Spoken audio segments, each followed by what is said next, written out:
قرب قیامت کی نشانی اللہ کے محبوب نے ارشاد فرمائی کہ وَأَدْنَا صَدِيقَهُ وَأَقْصَى أَبَاهُ، باپ سے دور ہٹے گا اور دوستوں کے قریب ہو جائے گا۔ وَأَدْنَا صَدِيقَهُ وَأَقْصَى أَبَاهُ، دوست کو قریب کر لے گا اور باپ کو پیچھے کر دے گا۔ دوستوں کے ساتھ رویہ بہت اچھا ہوگا اور باپ کے ساتھ رویہ وہ نہیں ہوگا۔ باپ اگر بلائے گا، کسی کام کے لیے بھیجنا چاہے گا تو اولاد سستی کا مظاہرہ کرے گی، اور اگر دوست بلائے گا تو چھلانگ لگا کر کے بھی اٹھ کے دوڑ کے دوست کی بات سننے کے لیے چلا جائے گا۔ یعنی باپ کی آواز پر نہیں پہنچے گا، دوست کی آواز پہ پہنچے گا۔ باپ کی آرزو ہوگی کہ میری اولاد میرے پاس بیٹھے، میں اس سے بات کروں، تو اولاد کے پاس وقت نہیں ہوگا، مصروفیات بہت ساری ہوں گی۔ لیکن دوستوں کے لیے روزانہ وقت نکالے گا، دوستوں کے ساتھ گھومنے کے لیے بھی جائے گا، چائے پینے بھی جائے گا، کھانا کھانے بھی جائے گا، ٹرپ پہ بھی جائے گا، دوستوں کے ساتھ فون پہ بھی باتیں ہوں گی، سب کچھ ہوگا، لیکن باپ کے لیے وقت نہیں ہوگا۔ حالانکہ اگر یہ سب کچھ باپ کے ساتھ کیا ہوتا تو جو دعائیں یہاں سے ملتی وہ آپ کو وہاں سے نہیں مل سکتی۔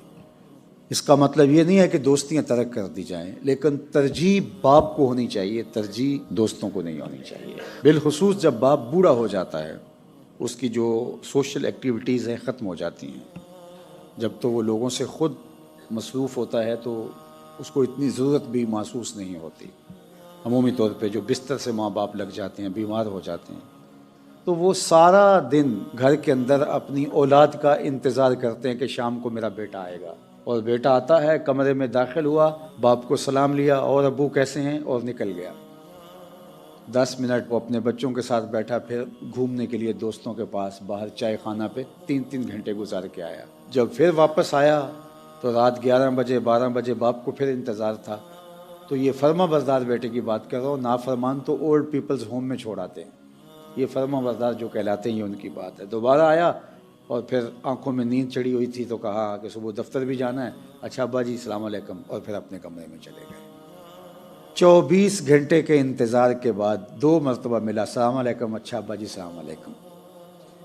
جس کی سوشل ایکٹیویٹیز کو، جس نے اپنی جوانی اس پہ لگائی تھی، جس نے اپنی زندگی کے روز و شب اس پہ لگائے تھے، جس نے ساری کمائی اس کے نام کر دی تھی، آج اس کے لیے وقت نہیں ہے، اور یہ قرب قیامت میں ہوگا اور آپ اپنی آنکھوں سے دیکھ رہے ہیں۔